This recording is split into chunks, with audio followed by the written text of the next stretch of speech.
So did you ever break a snare head on a gig? I have a few times. And I always carry a spare or a couple spares with me, either a spare drum to change out or spare heads. Did you ever break a bottom snare side thin head on a gig? Well, I did this for the first time just last weekend. I was out playing a gig, and each time I set up my drums at a new venue, I will change, or I will tweak the tuning of both the bottom and the top head a little bit, just to give the snare drum a little bit of life again before I start playing. Well, my drums in Florida are stored in a garage that gets up over 100 degrees pretty much daily, and so the drums are don't really see any damage from this. But what happened was I got this drum. One of my favorite snares I like to play gigs with is my vintage Ludwig acrylite aluminum. And I get to the gig, get everything set up, take my snare drum, turn it over to just slightly tighten the snare side head. And when I say slightly, I mean not even a quarter turn each lug. I'll just give it a little bit of a turn all the way around. So I flip the drum back over onto the stand, and I proceed to tune the top head. Well, all of a sudden, pop! Everybody in the place heard it, even the sound man from across the room. He's like, "What was that?" I said, "My snare side head just popped." And so what happened was, obviously the drums that had been stored in hot conditions were brought into this cold club, and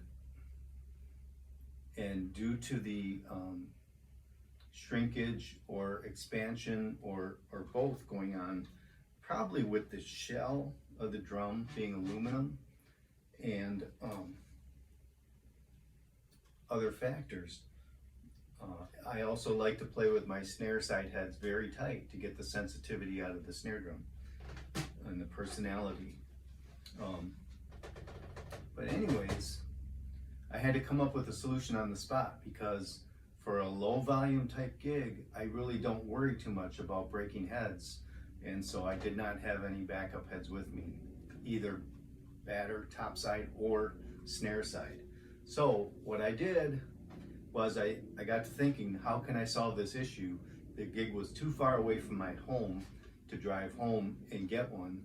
It would have taken me an hour, and it was close to starting time for the gig. So what I did was I took the bottom head off, the rim and the head, got rid of the old head, of course, and then I took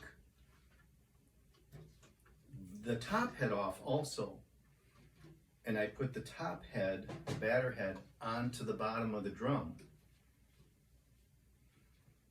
And this way I could use the bottom rim for the snares,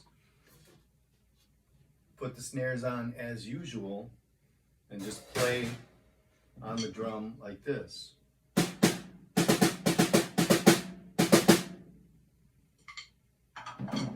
So it worked out okay, and I was able to be careful and not hit the drum on the snares, but watch and hit it a little off center. And also my brush playing, I had to watch that I didn't get the brushes like tangled up in the snare wires, but it worked out, worked out fine. Just took a little bit more control to play on a head that had the snare wires across the top of it. So I just wanted to share this little tip. Obviously, if I was playing a loud volume or a higher volume gig where I had to really hit and play snare rim shots or backbeats, I wouldn't be able to do this. So lesson learned, I'm never gonna not have spare heads in my car like I always used to do.